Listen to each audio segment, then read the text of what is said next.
پہلے ہمیں آزادی چاہیے اور حقیقی آزادی چاہیے، ہمیں کسی سے لڑنا نہیں ہے۔ مولانا فضل الرحمان صاحب کو یہ وضاحتیں ہونی چاہیے کہ کس کے ایجنٹ ہیں۔ عباس شریف صاحب کو یہ وضاحت کرنی چاہیے کہ وہ کس کا ایجنٹ ہے۔ اب زرداری صاحب کو یہ وضاحت، ابھی یہ جو ہم تو اس کو معمولی چور چکے سمجھ رہے تھے، لیکن وہ معمولی چور چکے نہیں، وہ کسی کے ایجنٹ ہیں، اور وہ کس کے ایجنٹ ہیں۔ فتویٰ جس کو آپ سمجھتے ہیں کہ کہاں سے آ رہے ہیں، تو میں سمجھتا ہوں کہ مولانا فضل الرحمان صاحب صرف ایک ہی جگہ سے فتوے آ رہے ہیں، اور اتنے سارے علماء اس سے متاثر ہیں کہ جی یہ ٹھیک نہیں ہے۔ اور یہ میں سمجھتا ہوں کہ اب جو ہے ان کو وضاحت ہونی چاہیے کہ یہ کس کے ایجنٹ ہیں۔ جو عملاً ثابت ہو گیا کہ نہ ہم اسرائیل کے ایجنٹ ہیں، نہ یہود کے ایجنٹ ہیں، نہ امریکہ کے ایجنٹ ہیں، اب ان کو وضاحت، میرے خیال میں مولانا فضل الرحمان صاحب کو یہ وضاحتیں ہونی چاہیے کہ کس کے ایجنٹ ہیں۔ اب شہباز شریف صاحب کو یہ وضاحت کرنی چاہیے کہ وہ کس کا ایجنٹ ہے۔ اب زرداری صاحب کو یہ وضاحت، ابھی یہ جو ہم تو اس کو معمولی چور چکے سمجھ رہے تھے، لیکن وہ معمولی چور چکے نہیں، وہ کسی کے ایجنٹ ہیں، اور وہ کس کے ایجنٹ ہیں وہ ہمیں بتائیں۔ تو یہ وضاحت میرے خیال میں کہ ابھی وہ فتوے جو ہے وہ انشاءاللہ نہیں لگائیں گے، میں سمجھتا ہوں ابھی اس کا نبض جو ہے وہ ہم ٹھیک کریں گے، آپ فکر نہ کریں گے۔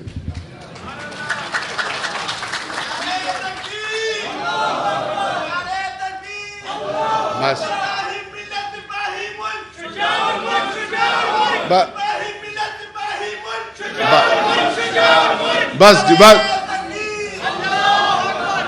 دوسری بات ہے، اب میں ذرا پروگرام کے مطابق کسی نے تقریباً بات نہیں کی کہ حقیقی آزادی۔ اب یہ جب عمران خان صاحب کا پہلا جو عدم اعتماد یا ریجیم چینج، جس کو آپ جو بھی نام دیں، وہ ہوا، تو مجھے ایک ساتھی نے یا بڑے نے بتایا کہ یار یہ بوگس خط ہے اور یہ خامخواہ جلسوں میں دکھا رہا ہے اور اپنے نمبر جو ہے وہ بڑھا رہے ہیں۔ میں نے کہا اگر بوگس خط سے نمبر بڑھ رہے ہیں تو پھر آپ کے لیے تو سب سے بڑا موقع ہے، ایک بوگس خط نکالو اور یہ کہو کہ یہ امریکہ کا سازش۔ دوسری بات، حقیقی آزادی، یہ اصل میں جس طرح تمام علماء کرام ہے، میں زیادہ تفصیل سے بات نہیں کروں گا، اس لیے کہ حضرت پیر صاحب محترم نے حکم کیا ہے کہ مختصر باتیں ہونی چاہیے، اور ہم سننے کے لیے آئے ہیں، باتیں کرنے کے لیے نہیں آئے۔ لیکن حضرت موسیٰ علیہ السلام کا یعنی قرآن عظیم میں سورہ اعراف میں، سورہ شعراء میں یہ ذکر ہے کہ قال موسیٰ یا فرعون انی رسول رب العالمین، اور یہ پورا تفصیل بیان کر کے پھر فرماتے ہیں قرآن عظیم میں اللہ رب العزت کہ ارسل معنا بنی اسرائیل، فارسل معنا بنی اسرائیل، یعنی بنی اسرائیل کو آزاد کر کے ہمارے ساتھ بھیجو۔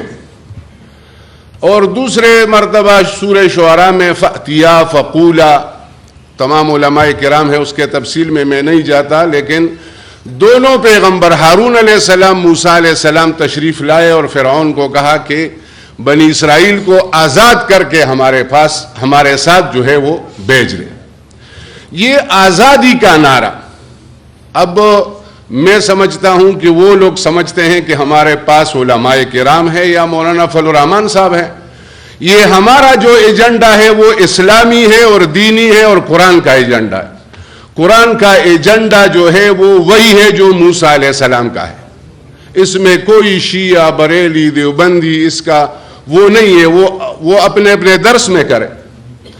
یہ جو آزادی کا نعرہ ہے اس میں کسی کا اختلاف نہیں، کوئی مسلکی اختلاف جو ہے اس میں نہیں ہے، اور قرآن میں خصوصاً کسی کا اختلاف نہیں۔ تو بہرحال یہ قرآن کا ایجنڈا ہے کہ اگر آزادی نہیں، جس طرح بنی اسرائیل غلام تھے فرعون کے ہاں اور پھر صحرائے تیہ میں چلے گئے، اگر موسیٰ علیہ السلام اس کو آزاد نہ کرتے تو پھر ایسا قوم یا ایسا شہر جو ہے جس طرح اس وقت بیت المقدس تھا اور بعد میں مدینہ منورہ، یعنی وہ شہر ہے جو دعوت اللہ کا شہر ہے، وہ جماعت ہے جو دعوت اللہ کی جماعت ہے. اگر آزادی نہ ہو تو کوئی جماعت یا کوئی شہر یا ریاست مدینہ وہ دعوت اللہ کا مرکز بن سکتا ہے؟ بغیر آزادی کا کوئی مرکز بن سکتا ہے؟ پہلے ہمیں آزادی چاہیے اور حقیقی آزادی چاہیے. ہمیں کسی سے لڑنا نہیں ہے، کسی سے جھگڑنا نہیں ہے، لیکن ہمارا حق ہے، ہم انسان ہیں، ہمیں آزاد ہونا چاہیے.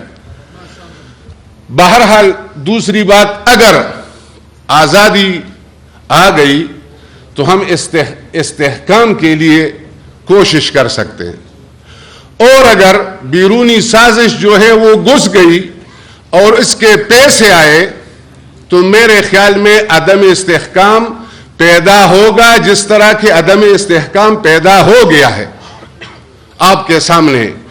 اس وجہ سے اب مہنگائی کنٹرول ہو گئی، ملک کے مشکلات کم ہو گئے یا بڑھ گئے؟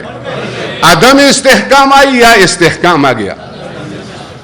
اگر عدم استحکام مسلسل چلتا رہا اور فوراً الیکشن نہیں ہوا اور قوم کی مرکزیت نہیں بنی اور صحیح الیکشن نہیں ہوا، آزاد الیکشن نہیں ہوا، اور یہ عدم استحکام رہا تو سالمیت کو ہمارے لیے خطرہ ہے کہ نہیں؟ وآخر دعوانا الحمد.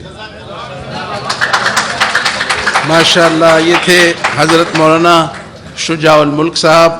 یہودیوں کا ایجنٹ کبھی بھی امریکہ کو ایبسولوٹ ناٹ نہیں کہہ سکتا.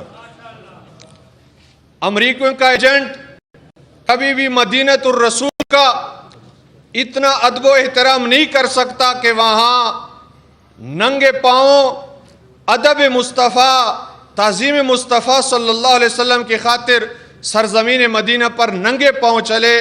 یہ کسی عاشق رسول کا کام ہو سکتا ہے، یہودیوں کے ایجنٹ کا کام بالکل نہیں ہو سکتا.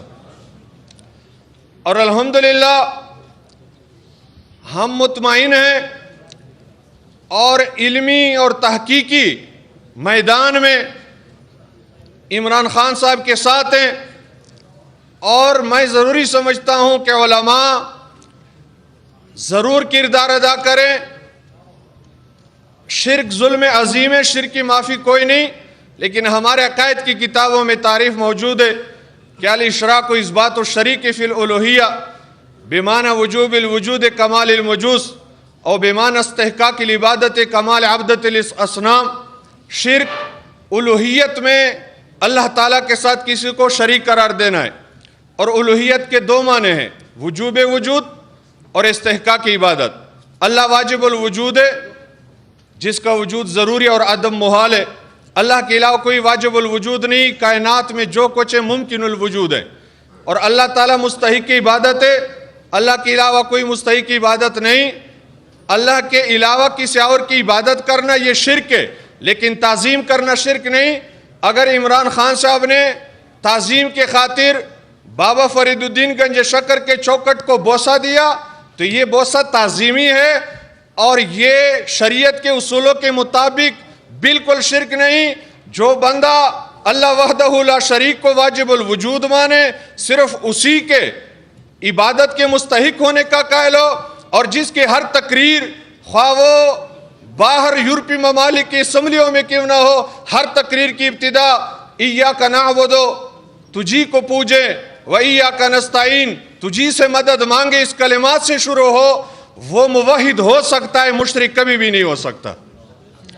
اور میں آخری بات کر کے اجازت چاہوں گا، اور خصوصاً KPK کے لحاظ سے عرض کروں گا کہ جو لوگ سیاسی بصیرت رکھتے ہیں، وہ علماء ہیں یا مشائخ ہیں یا ہمارے عوام ہیں، اور جس شعبے سے تعلق رکھتے ہیں، وہ عمران خان کا کوئی احسان نہ مانے، کوئی کمال نہ مانے، اس کا کوئی وصف نہ مانے، اس کے کسی درجے کا بھی احسان کا قائل نہ ہو. تو ایک احسان KPK کے لوگوں کو اور خصوصاً ہمارے پٹھانوں کو ماننا پڑے گا اگر سینے میں دل ہے اور دل کے اندر انصاف ہے، سر کے اندر دماغ ہے اور دماغ کے اندر عقل ہے اور تعصب سے پاک ہے، تو تمام تر تعصبات سے قطع نظر کر کے اگر کوئی بندہ براہ انصاف سوچے گا تو کے پی کے میں ایک جماعت جو دین کے نام پر ہم پٹھانوں کے دین کے ساتھ جو محبت ہے اس کو استعمال کر کے نہ ہمارے دین کے کام آئے وہ لوگ، نہ ہمارے دنیا کے کام آئے، عمران خان کی محنت اور کاوشوں سے اور آپ کی مخلصانہ جد و جہد سے الحمدللہ کی پی کے میں دوسری دفعہ پی ٹی آئی کا جو حکومت بنا اور ہمیں ان لوگوں کے چنگل سے آزادی دلائی۔ اگر ہم شانہ بشانہ اس جماعت کے کڑے رہ گئے، انشاءاللہ العزیز ان لوگوں کا جنہوں نے ہمیں دھوکے پہ دھوکہ دیا، مذہبی کارڈ ہمیشہ استعمال کیا، اسلام کے نام پر ہمیں لوٹا اور ووٹ کو جنت کا ٹکٹ قرار دے کے کہ جو ہمیں ووٹ دے گا وہ جنت جائے گا، جو ہمارے خلاف ووٹ دے گا وہ بس جہنم پہنچ گیا، اس قسم کی تقریریں کر کے اور ہمیں بود اور بے وقوف بنا کے جن لوگوں نے ہمیں آباء و اجداد سے برسوں سے لوٹا، پہلے آزادی عمران خان نے ہمیں ان لوگوں سے دلائی۔ یہ عمران خان کا ہم پر اتنا بڑا احسان ہے کہ ہم اس کا بالکل شکریہ ادا نہیں کر سکتے۔ ہم الحمدللہ ان کے ساتھ ہیں اور یہ علماء مشائخ کی بابرکت محفل ہے، انشاءاللہ ان کی دعائیں بھی ان کے ساتھ ہیں۔ وہ وقت قریب ہے کہ اللہ تعالی ہمیں حقیقی اور صحیح معنوں میں ایک آزاد قوم کے طور پر ایک ہمیں موقع عطا فرمائے گا انشاءاللہ۔ اللہ تعالی عمران خان کو اور آپ کے جتنے مخلصین انکار قرآن ہیں اور جو لوگ پاکستان کے حقیقی خیر خواہ ہیں انہیں ترقی عطا فرمائے، کامیابی عطا فرمائے۔